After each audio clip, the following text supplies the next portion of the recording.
Never accept a doll as a gift from your mother-in-law, especially if she says the doll watches over bad girls, because I accepted one, and what I discovered changed my life forever.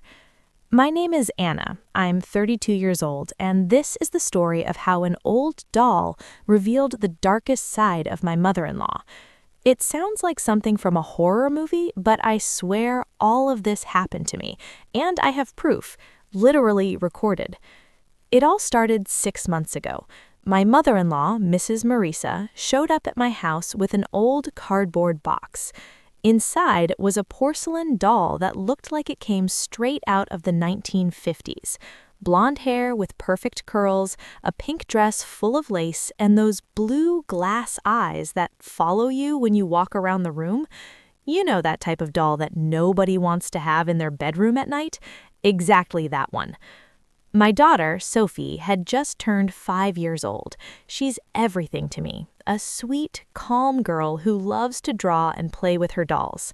When she saw that old doll, her eyes lit up. Kids have strange taste sometimes. "Grandma, she's beautiful." Sophie picked up the doll carefully, as if it were a treasure. Mrs. Marisa smiled. That smile, I could never figure out if it was genuine or fake. "This doll belonged to your aunt when she was little. She's special, Sophie. She watches over bad girls and protects good girls." I felt a chill. What kind of thing was that to say to a 5-year-old child? But my husband, Lucas, was on his mother's side, smiling as if that were the most normal thing in the world. "Mom, how nice of you to remember Sophie," he said. I forced a smile. "Thank you so much, Mrs. Marisa." But inside, I was uncomfortable. It wasn't just the doll, it was the relationship I had with my mother-in-law. Since I married Lucas 7 years ago, she never truly accepted me. She always had that way of making comments that seemed like compliments, but were disguised criticism. "Oh, Anna, you're letting Sophie eat that? Well, each mother knows what she's doing, right? Wow, you work so much, it must be hard to give attention to your family. Lucas was so well taken care of when he lived with me, but what can you do? Now he has his own family." That kind of thing, all the time. And Lucas never saw it. To him, his mother was a saint, incapable of harming anyone. In the first few weeks, everything seemed normal. Sophie played with the doll every day. She named her Laura. Laura became her favorite doll, leaving all the others aside. Sophie talked to Laura, gave her pretend food, put her to sleep, normal kid stuff. But then I started noticing changes in Sophie's behavior. She became quieter, more distant. When I tried to talk to her, she gave short answers and looked away. Before, we had a ritual every night. I would read stories to her before bed, we'd talk about the day, she'd tell me about her playtime, but suddenly she started saying she was tired and wanted to sleep right away. One day, I prepared her favorite dish for dinner, pasta with meatballs the way she loves it. She barely touched the food. "Honey, aren't you hungry?" I asked. She shook her head. "I don't want it, Mom." "But it's your favorite. Did something happen?" Sophie looked at me with those huge brown eyes. For a second, it seemed like she was going to tell me something, but then she looked at Laura, who was sitting on the chair next to her, and went silent. "Nothing, Mom. I'm just not hungry." That worried me. I talked to Lucas that night. "Honey, don't you think Sophie is acting strange?" He was on his phone, kind of distracted. "Strange how?" "Quieter. Doesn't want to talk to me like before, barely eats." Anna, kids are like that. They go through phases. Tomorrow she'll be back to normal." But she didn't go back to normal. Every day that passed, Sophie became more distant from me, and more attached to the doll Laura, and more attached to Grandma Marisa. Mrs. Marisa started coming to our house more often. Before, she would show up once a week, maybe.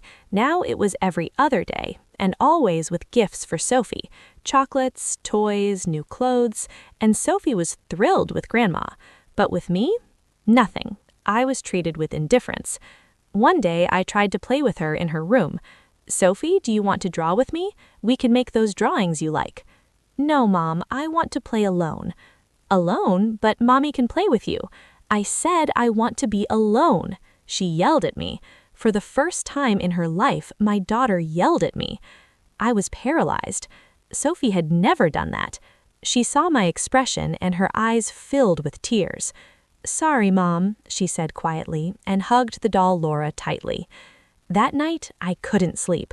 There was something very wrong happening, but what? I couldn't understand. Until a crazy idea came to my mind. What if I could see what happens when I'm not around? That's when I had the idea that changed everything. I work with technology. I'm a software developer, and I've always been good with electronics. So I thought, what if I put cameras in the doll's eyes? It seemed crazy. It seemed like an invasion of privacy, but it was my daughter, and I needed to know what was happening. I went to a security equipment store downtown. I explained that I wanted very small cameras, the spy type. The salesman showed me some micro cameras that were exactly the size of the doll's glass eyes. Perfect. "What are you going to use them for?" he asked. "Home security," I answered. It wasn't a lie, technically. I bought 2 cameras, a receiver, and a memory card to record everything. I spent almost $1,000, but I didn't care. Now came the hard part: how to switch the doll's eyes without Sophie noticing. I waited for a Saturday when Lucas took Sophie to spend the afternoon at a friend's house. I took the doll Laura from her room and brought her to my work desk. Looking up close, that doll was even more creepy. The blue glass eyes seemed to judge me. "She watches over bad girls," Mrs. Maurice's voice echoed in my head. Very carefully, I removed the glass eyes. I used a little screwdriver to loosen the mechanism holding them. Then I installed the micro cameras in their place.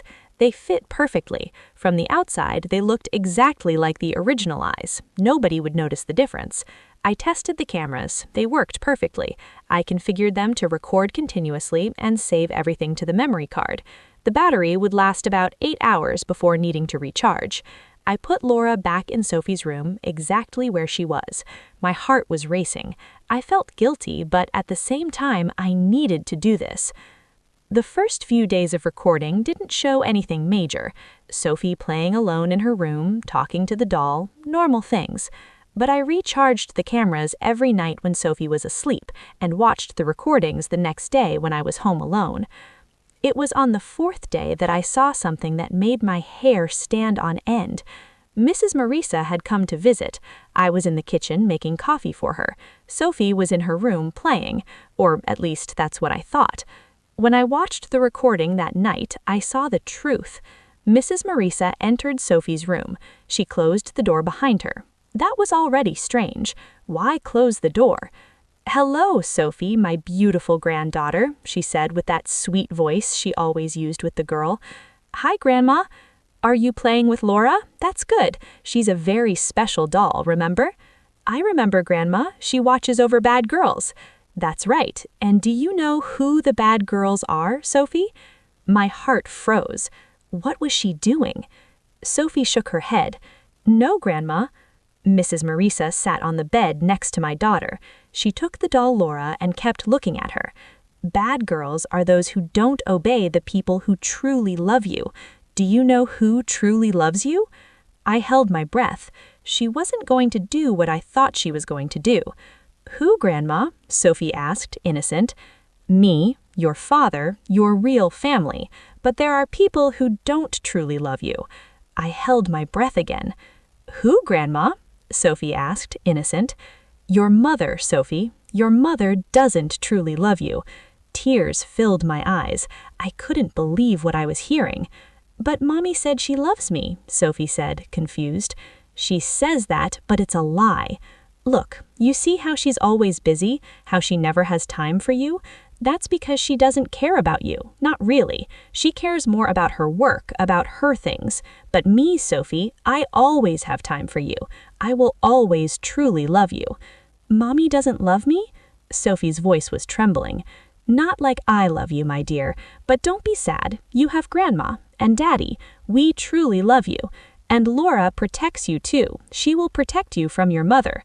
"Protect me from my mother?" "Yes, because your mother can be dangerous. She can hurt you, not physically, but inside. She can make you feel bad. That's why Laura is here, to protect you. I paused the video. My hands were shaking. My stomach was turning. I wanted to vomit. That woman was manipulating my daughter. She was destroying my relationship with me and doing it in a calculated, poisonous way. The video continued. I left the room with the coffee. Mrs. Marisa came out soon after, with that fake smile on her face. "Oh, Anna, thank you so much for the coffee. Sophie is a sweetheart. You're raising her so well." I had smiled at her. I had thanked her, having no idea what had just happened. In the following days, I kept recording, and I kept seeing things that destroyed me inside. Mrs. Marisa came almost every day, and whenever she was alone with Sophie, she continued with the manipulation. "Your mother yelled at you today. See how mean she is? Your mother didn't let you eat candy? That's because she doesn't want you to be happy. Your mother is always tired because she doesn't like being with you. If she did, she wouldn't be tired." Each word was like a stab in my heart, and the worst part is that it was working. Sophie was getting colder and colder with me, more and more distant. One day, Sophie told me, "Mom, Grandma is nicer than you." I swallowed my tears. "Why do you think that, honey?" "Because she always has time for me, and you don't." "But I work to give you a good life, Sophie, so you can have your things, your school." "Grandma said you care more about work than about me." There it was, Mrs. Marisa's manipulation coming out of my daughter's mouth. I wanted to scream. I wanted to take all the recordings and rub them in Lucas's face, but I knew I needed more proof. I needed something irrefutable. Then the day came, the day that changed everything. It was a Thursday. I had stayed home because I wasn't feeling well, the flu. Mrs. Marisa didn't know I was home. She rang the doorbell in the morning. I was lying in bed. I heard Lucas open the door. "Hi, Mom. What a surprise." "Hi, son. I came to see my granddaughter. Is Anna here?" "She is, but she's sick. She's resting in the bedroom." "Oh, poor thing. Then let her rest. I'll spend a little time with Sophie." Lucas left for work soon after. He said goodbye, said he'd be back at night, and I was left alone at home with Mrs. Marisa and Sophie. I stayed quiet in my room. I recharged the doll's cameras using my laptop remotely, and I waited. Mrs. Marisa took Sophie to her room. I could hear the voices but couldn't understand what they were saying, so I turned on the live feed from the doll's cameras, and what I saw and heard made me certain that I needed to act. Mrs. Marisa was sitting on the bed with Sophie. The doll Laura was on the girl's lap with the cameras pointing directly at my mother-in-law's face. "Sophie, Grandma needs to tell you something very important." "What, Grandma?" "Your mother is not a good person. She's a bad person, and bad people don't deserve to be loved." Sophie stayed silent. "Do you know what we do with bad people, Sophie?" My blood ran cold. "What, Grandma?" "We distance ourselves from them. We stop loving them, and you need to do that with your mother." But she's my mother. She doesn't deserve to be your mother. I should be your mother. I truly love you.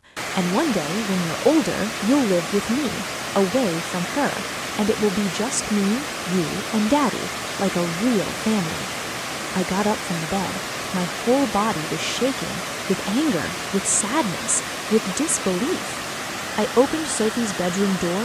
Mrs. Marisa turned her face, surprised. "Anna, you're here?" "I am. I heard everything." Her face went pale. "Heard what?" "Everything. All the lies you've been telling my daughter. All the times you tried to make her hate me." "I don't know what you're talking about." "I have proof, Mrs. Marisa." I took out my phone and showed her the recording. Her face appeared clearly on the screen, saying those horrible words. She opened her mouth, but no sound came out. "Sophie, go to the living room, please," I said with a firm voice. "But Mom—" "Now, Sophie." She left the room, hugging the doll Laura. I closed the door and faced Mrs. Marisa. "You're a sick person.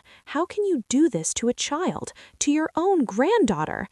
"You don't deserve him," she said, and her voice was full of venom. You took my son from me, made him marry you, got yourself pregnant, and now he barely visits me. You destroyed my family." I didn't destroy anything. Lucas is an adult. He chose to marry me, to have a daughter with me, to build a life with me. He was better off before he met you. Do you hear the absurdity you're saying? You're trying to destroy my relationship with my daughter because you can't accept that your son grew up and made his own choices? She crossed her arms. You're not going to tell him, because if you do, I'll deny everything, and he'll believe me. He always believes me. I have the recordings, Mrs. Marisa, hours of recordings, you saying these things to Sophie, manipulating her, trying to make her hate me. For the first time, she looked scared. You were recording? I was, and Lucas is going to see everything. That night, when Lucas got home, I showed him everything, all the recordings, hours of them. He stayed silent the whole time. I could see the emotions passing through his face, disbelief, shock, anger, sadness. When it ended, he put his hands on his face. I can't believe my mother did this. I didn't want to believe it either, but she did. How did you get these recordings? I told him about the cameras in the doll's eyes. He looked at me surprised. You put cameras in the doll? I needed to know what was happening, Lucas. Our daughter was changing. She was pulling away from me, and I didn't understand why. He shook his head. My mother, I never imagined she would be capable of this. I know it's hard, but we need to protect Sophie. She's 5 years old. She doesn't deserve to be manipulated like this. Lucas agreed. We talked for hours about what to do. In the end, we decided that Mrs. Marisa could no longer see Sophie, at least not alone, and only after a lot of therapy and behavior change.